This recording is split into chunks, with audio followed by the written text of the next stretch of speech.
Hello everyone, welcome back to my channel. तो अभी हमने पीछे जो वीडियोस थी इससे पहले वाली, उसमें हमने चैप्टर 2 और चैप्टर 3 के जो एक एक पार्ट रह गए थे हमने वो कवर किए थे। ठीक है, तो अभी लोगों ने मुझे बताया था कि सर ये वाले कुछ टॉपिक रह गए हैं या फिर इसका पार्ट मिसिंग है एक। तो वो वाले पार्ट मैंने कंप्लीट करवा दिए हैं। अब एक जो हमारा और पार्ट बच रहा है जो आया नहीं था, चैप्टर 1 का पार्ट 7। ठीक है, इसमें भी कुछ टॉपिक्स हमारे रह गए थे और मेरे पे बहुत सारे लोगों की कमेंट्स आई थी।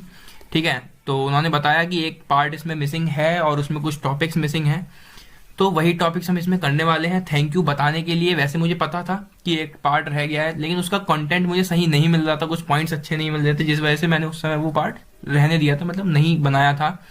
ठीक है, तो अब उसका मटेरियल सारा मिल गया है और इजी इजी पॉइंट, मतलब जो भी हमारा चलता है वैसा सब सही से मिल गया है सब कुछ। तो इस पार्ट को यहीं ख़त्म कर देंगे इस वीडियो में। ठीक है, पार्ट 7 जिसमें हम करने वाले हैं meaning of profession, meaning of employment, meaning of occupation और वोकेशन। ऑक्यूपेशन और वोकेशन एक ही बात है। ठीक है, difference between business profession and employment, difference between business profession and occupation vocation. ठीक है, और प्लांट, फर्म और इंडस्ट्री। तो ये सारे टॉपिक्स हैं जो इस पार्ट 7 में कवर होंगे चैप्टर 1 के।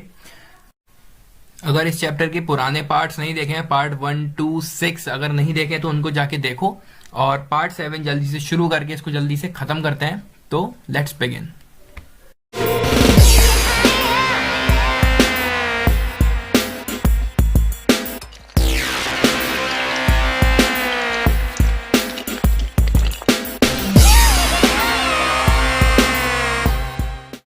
सबसे पहले जो हमें इसमें पढ़ना है वो है प्रोफेशन। ठीक है, तो प्रोफेशन बेसिकली क्या होता है? प्रोफेशन में एक पर्टिकुलर पर्सन, वो उसके पास कुछ पर्सनल सर्विसेज वो प्रोवाइड करता है। ठीक है, उसके पास स्पेशलाइज्ड नॉलेज होती है, स्किल्स होते हैं, और वो उन सब नॉलेज से, स्किल्स से कुछ सर्विसेज प्रोवाइड करता है लोगों को। ठीक है, इसको रीड कर लेते हैं एक बार।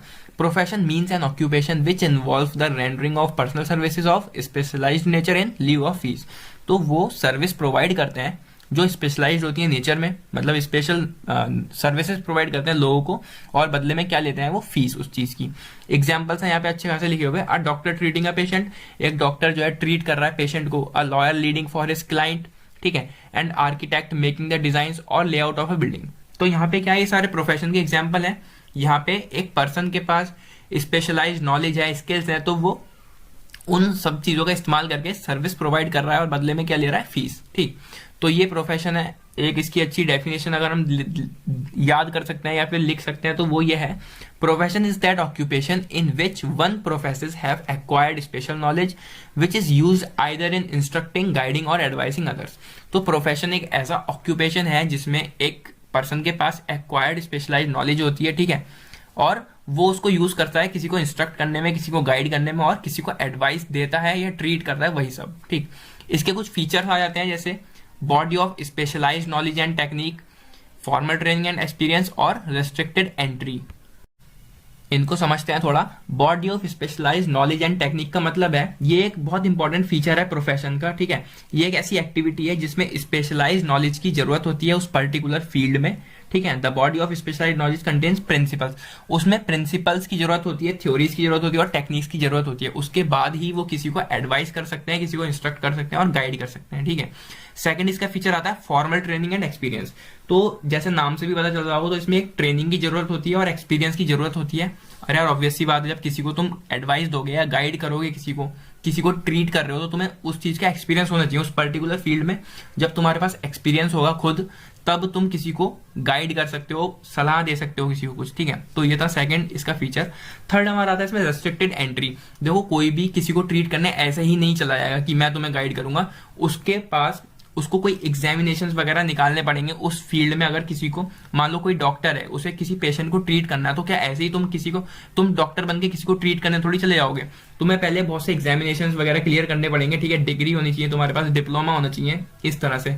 ठीक है, तो ऐसे ही कोई भी लॉयर नहीं बन जाता, ऐसे ही कोई डॉक्टर नहीं बन जाता। तो ये इसके फीचर्स है, रेस्ट्रिक्टेड एंट्री। ठीक, तो ये था प्रोफेशन। आगे बढ़ते हैं। आगे हमारा एम्प्लॉयमेंट या फिर कह सकते हैं सर्विस। ठीक, एम्प्लॉयमेंट में क्या होता है? एम्प्लॉयमेंट पढ़ लेते हैं इसको। Employment refers to an activity in which an individual works regularly for others and gets remuneration in return. Employment में एम्प्लॉयमेंट एक ऐसी एक्टिविटी है जिसमें एक इंडिविजुअल वर्क करता है रेगुलरली दूसरे के लिए, ठीक, और बदले में उसे रिम्यूनरेशन मिलता है इन रिटर्न। रिम्यूनरेशन का मतलब है आगे अभी बताएंगे, ठीक है। तो बेसिकली एम्प्लॉयमेंट में ये एक ऐसी एक्टिविटी होती है जिसमें इंडिविजुअल वर्क करता है दूसरे के लिए और बदले में उसको सैलरी, वेजेस ये सब मिलते हैं। इसको नेक्स्ट पॉइंट इसका रीड करते हैं। The person who is engaged in the employment service known as employ.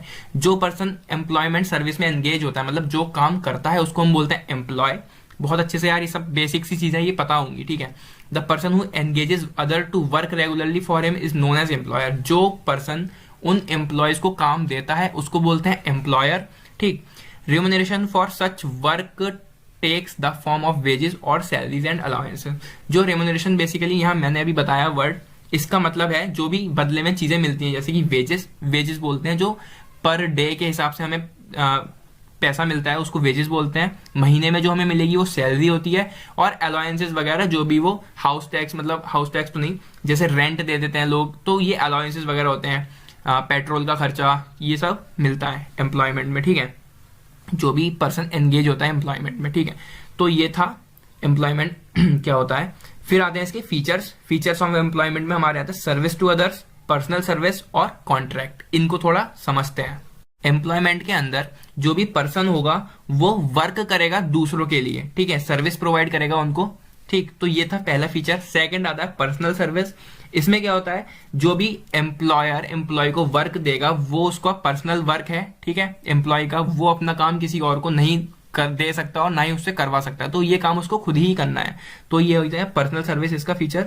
Second हमारा आता है इसमें कॉन्ट्रैक्ट। एक जैसे बिजनेस शुरू करने से पहले कॉन्ट्रैक्ट वगैरह होते हैं, उसी तरह से एम्प्लॉयमेंट में भी एक कॉन्ट्रैक्ट साइन होता है। कॉन्ट्रैक्ट में सारी फॉर्मेलिटीज वगैरह सब लिखी होती हैं कि वो जो एम्प्लॉय है वो परमानेंट है, टेम्पररी है, कैजुअल है, किस तरह का है, वो सब इसमें लिखा होता है, ठीक है। सैलरी उसको किस बेसिस पर मिलेगी, किस रेशियो में सैलरी मिलेगी, ये सारी चीजें उस कॉन्ट्रैक्ट में होती है। तो ये बेसिक फीचर्स है एम्प्लॉयमेंट या फिर सर्विस के, ठीक है। तो ये था हमारा एम्प्लॉयमेंट। नेक्स्ट हमारा है ऑक्यूपेशन और वोकेशन, ठीक। ऑक्यूपेशन और वोकेशन मतलब दोनों चीजें एक ही हैं, कंफ्यूज मत होना। Occupation or vocation is an activity in which an individual engages himself regularly and earns his livelihood by using his skills. Occupation एक ऐसी एक्टिविटी है जिसमें इंडिविजुअल जो है अपने आप को एंगेज करता है रेगुलरली, मतलब रोज के बेसिस पर, और अर्न करता है लाइवलीहुड अपने स्किल्स को यूज करके, ठीक। The requirement of capital entrepreneurship is very small as compare to business. जो कैपिटल की जरूरत होती है इसमें ऑक्यूपेशन में, ये बिजनेस के कंपैरिजन से बहुत कम होती है जो कैपिटल इसमें लगती है, ठीक। तो जो इसका पहला पॉइंट है वो है सर्विस टू अदर्स। इसका मतलब ये है कि ये एक इंपॉर्टेंट फीचर भी है एम्प्लॉयमेंट का। तो बेसिकली ऑक्यूपेशन में एक ऐसा इंडिविजुअल जो ऐसे स्किल रखता हो कि वो अपनी खुद की लाइवलीहुड, मतलब रोज के बेसिस पर अर्न कर सकता है कुछ भी काम करके, ठीक है, खुद से काम करके, उसको किसी की जॉब नहीं करनी है, ठीक है। उसके अंदर वो स्किल हो, वो अपना भी खुद कर सकता है और दूसरे से थोड़ा कॉन्ट्रैक्ट वगैरह ले सकता है। जैसे कि कोई आर्टिस्ट है, ठीक, जब भी उसको जरूरत होगी, मतलब किसी को जरूरत होगी उस चीज की, तो वो उसको याद करेगा, याद क्या करेगा, इसको बुलाएगा, ठीक है।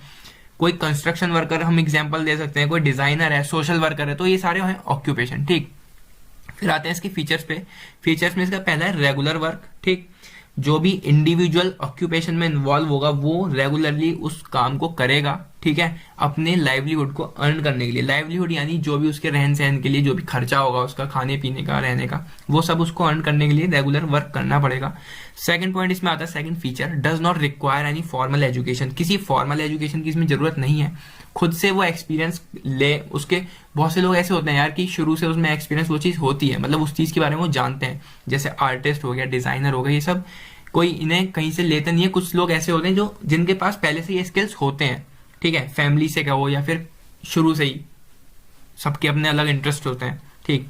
थर्ड इसमें आता है पर्सनल गॉड गिफ्टेड स्किल, ठीक है। वही चीज आ गई इसमें कि वो स्किल्स कहाँ से आए, या तो गॉड गिफ्टेड है वो, ठीक है, या फिर उनको कोई टैलेंट है। हर इंसान में कुछ टैलेंट होता है उसके अंदर जो नहीं पता होता हम लोगों को, किसी को नहीं पता होता।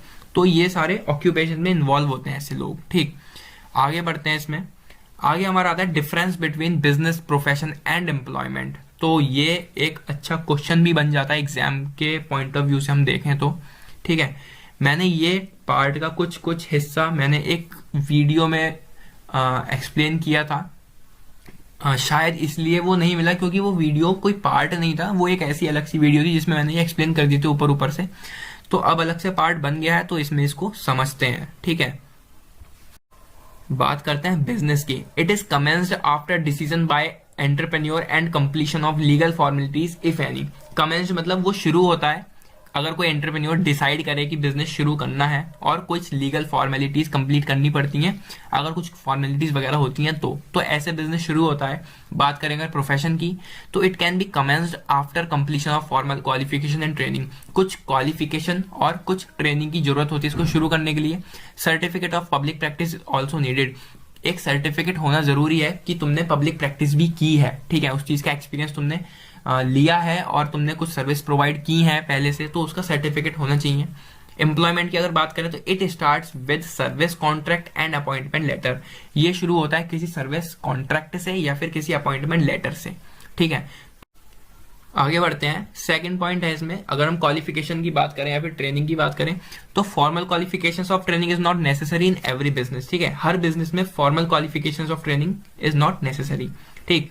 प्रोफेशन की अगर बात करें तो prescribed qualification and training is required. इसमें क्वालिफिकेशंस और ट्रेनिंग की जरूरत पड़ती है। एम्प्लॉयमेंट में qualification and training as required by the employer. अगर एम्प्लॉय कह रहा है कि तुम्हें इस चीज की क्वालिफिकेशन होनी चाहिए, मतलब हम सम टोटल करके अगर कहें तो जो भी हमें एम्प्लॉयर वर्क दे रहा है उसमें क्या रिक्वायरमेंट है, किस क्वालिफिकेशन की रिक्वायरमेंट है, हमें वो करनी पड़ेगी, ठीक।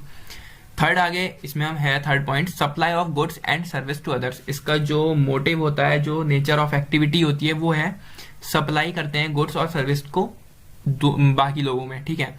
प्रोफेशन में providing service of a specialise nature, मतलब स्पेशल स्किल और स्पेशलाइज नॉलेज के साथ वो सर्विसेज प्रोवाइड करते हैं दूसरों को, जैसे डॉक्टर, लॉयर, मैंने एग्जांपल बताया था पीछे। एम्प्लॉयमेंट में performing work assigned by the employer, वो वही वर्क करते हैं जो उनको असाइन करता है कौन, एम्प्लॉयर, ठीक है। इजी इजी से पॉइंट है सारे। फोर्थ हमारा इसमें आता है कैपिटल इन्वेस्टमेंट की अगर हम बात करें तो वेरीज अकॉर्डिंग टू नेचर। कहाँ गया वो, आगे हो गया क्या, हाँ ये रहा। तो कैपिटल इन्वेस्टमेंट की अगर हम बात करें तो ये वेरी करती है, मतलब डिपेंड करती है according to nature and size of business की जो बिजनेस का साइज है वो क्या है और उसका नेचर क्या है, किस चीज में वो काम कर रहा है, ठीक है। और प्रोफेशन की अगर हम बात करें तो स्मॉल कैपिटल जरूरत पड़ती है एस्टेब्लिशमेंट, मतलब उसके शुरू करने में एक स्मॉल कैपिटल की जरूरत पड़ती है। और एम्प्लॉयमेंट में नो कैपिटल इज रिक्वायर्ड, क्योंकि वो तो कॉन्ट्रैक्ट बेसिस पर आएगा। जब भी वो किसी के कॉन्ट्रैक्ट में, मतलब किसी के कॉन्ट्रैक्ट को लेगा, वो साइन करेगा तो उसको वेजेस या सैलरीज मिलेंगी बदले में, तो यहाँ कोई कैपिटल की जरूरत नहीं पड़ती, ठीक है। फिर इसका लास्ट पॉइंट आता है इट्स ऑब्जेक्टिव। इसका ऑब्जेक्टिव क्या है, is to earn a living by way of profits, मतलब लिविंग अर्न करना किस जरिए से, प्रॉफिट्स के जरिए से, ठीक है। बिजनेस में हम यही तो पढ़ते हुए आ रहे हैं अभी तक, जो भी बिजनेस अगर उसमें प्रॉफिट ही नहीं हो रहा, अगर उसमें अर्निंग ही नहीं हो रही, तो वो बिजनेस है ही नहीं। तो यहाँ पे जो भी वो उनका ऑब्जेक्टिव रहता है वो होता है प्रॉफिट्स को अर्न करना, ठीक है। प्रोफेशन की अगर हम बात करें तो its objective is to earn a living by way of fees. यहाँ भी वो लिविंग ही अर्न करते हैं बट वे ऑफ फीस। वहाँ प्रॉफिट्स होते हैं बिजनेस में और यहाँ पर वो फीस लेते हैं, चार्ज करते हैं, ठीक है। और एम्प्लॉयमेंट की अगर हम बात करें तो its objective is to earn a living by way of wages और सैलरी। यहाँ भी लिविंग अर्न हो रही है, लेकिन किस वे से, वेजेस और सैलरीज से। मैंने पहले ही बताया था, वेजेस यानी डे टू डे जो उन्हें तनख्वाह मिलती है, तनख्वाह नहीं कहेंगे, जो भी उनको डे टू डे चार्जेस मिलते हैं या सैलरी, कुछ भी कह लो फिलहाल, वो डे टू डे के लिए होते हैं वेजेस, और सैलरी हमारी होती है महीने की, ठीक है। आगे हमारा आता है difference between business, profession and vocation, ठीक है। तो यहाँ पे पहले वो एम्प्लॉयमेंट था, अब यहाँ बेसिकली प्रोफेशन और ऑक्यूपेशन का यहाँ मेन डिफरेंस है। बिजनेस यहाँ पे लाई दिया गया है जबरदस्ती में, तो मेन जो है प्रोफेशन और ऑक्यूपेशन का क्वेश्चन बन सकता है एग्जाम में, ठीक है। तो इसको भी थोड़ा पढ़ते हुए चलते हैं। तो business establish when an entrepreneur decide to establish, हमने ये पहले भी पॉइंट्स पढ़े थे, लेकिन जो मेन है हमें प्रोफेशन और ऑक्यूपेशन पे ज्यादा फोकस करना है इसमें, क्योंकि बिजनेस हम पढ़ते हुए ही आ रहे हैं पहले से। तो बिजनेस एस्टैब्लिश तभी होता है जब एंटरप्रेन्योर डिसाइड करता है उसको एस्टैब्लिश करने की, ठीक है। Professional firm can be establish, यार क्या हो रहा है ये, professional firm can be established only when a person having professional qualification. Professional firm तभी एस्टैब्लिश होगी जब पर्सन के पास प्रोफेशनल क्वालिफिकेशन होंगे उस चीज के, ठीक। ऑक्यूपेशन हमारे लिए नया है पॉइंट, इसमें हमने डिफरेंस में अभी तक नहीं पढ़ा है, तो ये एक हमें पढ़ना है। Occupation can be adopted by any person by his own choice. Occupation को कोई भी पर्सन अडॉप्ट कर सकता है अपनी खुद की चॉइस से, ठीक है। Business engaged in production and distribution of goods and service. Business किस चीज में एंगेज होता है? Production and distribution of goods and service, मतलब गुड्स का प्रोडक्शन करता है और सर्विस को प्रोवाइड करता है, लोगों तक पहुंचाता है उन चीजों को। प्रोफेशन की अगर हम बात करें तो professional is engage in rendering his professional service to his clients. Professional क्या करता है? अपने ऐसी एक्टिविटीज में वो एंगेज होता है, वो अपनी जो भी उसके स्किल्स होते हैं, स्पेशलाइज नॉलेज होती है, उससे वो अपने क्लाइंट्स को सर्विस प्रोवाइड करता है, ठीक है। Occupational person is engage in doing a particular type of work as and when asked by any person. उसके पास वो गॉड गिफ्टेड टैलेंट है या फिर कुछ स्किल्स हैं जो उसको अपनी फैमिली से मिले हैं या खुद से जन्म से उसके पास है वही चीजें, तो जब भी उसको बुलाया जाएगा उस चीज के लिए तो वो उस चीज को करेगा, ठीक है। आर्टिस्ट है तो उसको कुछ आर्ट बनाने के लिए बुलाया जाएगा, डिजाइनर है तो उसको कुछ उस तरह से काम मिलेगा उस पर्टिकुलर उस फील्ड में जिसमें भी वो होगा, जिस चीज का उसको टैलेंट होगा। तो ये था ऑक्यूपेशनल पर्सन इन चीजों में एंगेज होता है। थर्ड हमारा आता है no formal qualification are required to start and carry on business. कोई भी फॉर्मल क्वालिफिकेशन की जरूरत नहीं होती है किसी बिजनेस को शुरू करने के लिए, ठीक है। और बाकी यार बहुत समझदार हो बाकी तुम लोग भी, हम शुरू से बिजनेस ही पढ़ते हुए आ रहे हैं, क्या क्या उसमें चीजें होती हैं क्या नहीं होती हैं बहुत अच्छे से पता चल गई होंगी अब तक, ठीक है। फिर थर्ड पॉइंट प्रोफेशन का आता है formal education and training is must. ये हमने अभी पहले ही पढ़ा था, ठीक है, तो बार बार मैं उस चीज को रिपीट नहीं कर रहा हूँ। ऑक्यूपेशन की अगर हम बात करें तो no formal qualification is required for adopting any occupation और वोकेशन। इधर भी कोई फॉर्मल क्वालिफिकेशन की जरूरत नहीं पड़ती है, ठीक है। फिर हमारा आता है capital is required to start any business. Obvious सी बात है, जब हम कोई बिजनेस शुरू करेंगे तो उसमें हमें कैपिटल की जरूरत पड़ती है। Limited amount of capital is essential to practice a profession. थोड़े अमाउंट में हमें कैपिटल चाहिए होती है किसी प्रोफेशन को शुरू करने के लिए, ठीक है। ऑक्यूपेशन की अगर हम बात करें तो no capital is required except for the purchase of certain tools and equipments, ठीक है। ऐसी कोई खास कैपिटल की जरूरत नहीं पड़ती है, बस हमें तब जरूरत पड़ती है जब हमें अपने काम के लिए कुछ टूल्स वगैरह खरीदने हो, ठीक। जैसे कोई आर्टिस्ट है तो उसको ब्रशेस वगैरह खरीदने पड़ेंगे, ऐसी थोड़ा बहुत सामान होता है, उस सामान को खरीदने के लिए उनको पैसे की जरूरत पड़ती है और उस पैसे को हम कह सकते हैं कैपिटल, ठीक है। तो no capital is required except for the purchase of certain tools and equipments, ठीक। फिर एक बात होती है रिवॉर्ड की। रिवॉर्ड क्या होता है बिजनेस में? उसको हम बोलते हैं प्रॉफिट्स या फिर समटाइम्स लॉस। जो भी रिवॉर्ड हमें बिजनेस में मिलता है उसको हम बोलते हैं प्रॉफिट्स, और कभी कभी हमें हमेशा तो प्रॉफिट होते नहीं, कभी लॉसेस भी होते हैं, तो वो भी एक तरह से रिवॉर्ड होता है बिजनेस में, ठीक है, क्योंकि उस लॉस से हम काफी कुछ सीखते भी हैं। तो प्रोफेशन में अगर हम रिवॉर्ड की बात करें तो वो होता है प्रोफेशनल फी। जो भी कोई बंदा है वो स्किल्ड अपनी स्किल से किसी को सर्विस प्रोवाइड कर रहा है तो वो बदले में क्या लेगा? प्रोफेशनल फी, ठीक है। ऑक्यूपेशन में जो रिवॉर्ड होता है, the reward of an occupation is known as charges. तो वो चार्जेस लेता है उस चीज के, जो भी वो अपने स्किल्स उसमें दे रहा है या किसी ने उसको बुलाया है, आर्टिस्ट है या फिर कोई डिजाइनर है, तो वो उसको चार्ज करेगा उस चीज के, ठीक है। तो ये थे डिफरेंस बिजनेस प्रोफेशन वोकेशन में, और इससे पहले डिफरेंस था बिजनेस प्रोफेशन और एम्प्लॉयमेंट का। आई होप ये समझ आए होंगे। आगे हमारा जो लास्ट टॉपिक आता है वो है प्लांट, फर्म और इंडस्ट्री, ठीक है। इसके बाद फाइनली चैप्टर पूरी तरह से खत्म हो जाएगा। चैप्टर 1 बहुत ज्यादा लंबा चैप्टर था, ठीक है, इसीलिए उसके पार्ट 7 तक बन गए हैं। ये 7th ही है पार्ट, तो अब इनको करने के बाद ये चैप्टर फाइनली फिनिश हो जाएगा पूरी तरह से। तो इसको भी जल्दी से खत्म करते हैं। Plant, any place where goods are manufactured or distributed or services are rendered is called a plant or an establishment। ऐसी जगह जहां पर गुड्स बनते हो और सर्विसेज वहां से डिस्ट्रीब्यूट होती हो लोगों के लिए, उस जगह को हम बोल सकते हैं प्लांट। एक छोटी जगह, ठीक है, बहुत बड़ी जगह नहीं, एक प्लांट यानी कि एक छोटी जगह, ठीक है। It includes machinery, equipment and a team of workers engaged in production of goods and supply of services. इसमें क्या क्या चीजें इंक्लूड होती है? मशीनरी, ठीक है, जो गुड्स बनाती हैं। इक्विपमेंट्स मतलब वही छोटा बड़ा उनका सामान, उन गुड्स को बनाने के लिए, ठीक है। एक टीम जो कि वर्कर्स की एक टीम होगी, वो एंगेज होगी प्रोडक्शन में, ठीक है, और सर्विस को प्रोवाइड करने में, लोगों तक पहुंचाने में। तो वो हो गया एक बेसिकली प्लांट, ठीक। फर्म की अगर हम बात करें तो the word firm is used in broader sense. Firm का यूज करते हैं हम एक ब्रॉडर सेंस। जब भी हम किसी बड़ी चीज की बात करेंगे तो वहां हम एक फर्म का यूज करते हैं, वर्ड फर्म का, ठीक है। It is the concern which owns and manages the plant and in addition arrange for marketing of the goods manufactured। ठीक है, इसमें पूरा मैनेज होता है जो प्लांट में जो भी चीज मैन्युफैक्चर होती है, सेम चीज यहाँ भी होती है, लेकिन एक बड़े सेंस में हम बात करते हैं फर्म की, ठीक है। ज्यादा मात्रा में यहाँ पे उस चीज की प्रोडक्शन होती है। आगे एक पॉइंट और है इसमें अच्छा सा, अ फर्म में ओनली वन प्लांट और सेवरल प्लांट्स मैन्युफैक्चरिंग वन और more products, the collection of all these plants. Main चीज देखो क्या है यहाँ पे, collection of all these plants, plants का कलेक्शन मतलब बहुत सारे प्लांट्स एक जगह अगर ला दिए जाए तो उसको हम बोलेंगे firm. The collection of all these plants under one umbrella makes a firm, मतलब बहुत सारे प्लांट्स को मिलकर अगर क्या बनेगा, फर्म। और इसी तरह से एक आगे चीज आने वाली है, वो भी बहुत इंटरेस्टिंग है, इंडस्ट्री जो की है। The word industry refers the collection of firm which either use the same raw material और manufacture the same product even if they use different raw material such as textile mills. ठीक है, जो industry word है, word नहीं word, ठीक है, शब्द, वो कलेक्शन है किसका, फर्म का। तो प्लांट एक छोटी सी जगह है जहां पे गुड्स मैन्युफैक्चर होते हैं, सर्विस डिस्ट्रीब्यूट होती है लोगों में। फर्म बहुत सारे प्लांट्स को मिलकर बनता है और इंडस्ट्री बहुत सारी फर्म्स को मिलकर बनती है। ठीक है, तो ये थे 3 चीजें, प्लांट, फर्म और इंडस्ट्री। इसके बारे में शायद आगे एक पूरा चैप्टर है, आगे तक है, वो करेंगे वो भी आगे। तो चैप्टर नंबर 1 पूरी तरह से फिनिश हो चुका है। अब इसमें कुछ नहीं बचा है, अगर कुछ बचा है तो वो अगर मेरी तरफ से कुछ बचा है तो वो बेकार की कोई चीज होगी जो एग्जाम में नहीं आएगी, इसलिए मैंने वो कवर नहीं की होगी। फिलहाल जो चीजें इसमें हो गई हैं वो एग्जाम के पॉइंट ऑफ व्यू से बहुत अच्छी हैं, आने के चांसेस काफी बनते हैं उन चीजों के। और बस वही चैप्टर खत्म हो गया यार।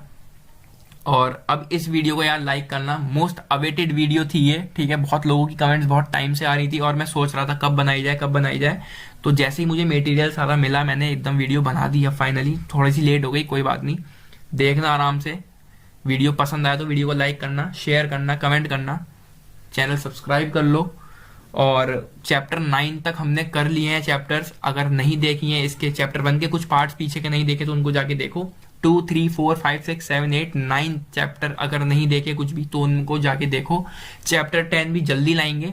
ठीक है, बिजनेस ऑर्गेनाइजेशन जल्दी खत्म हो जाएगी, कुछ ही चैप्टर्स बचे हैं।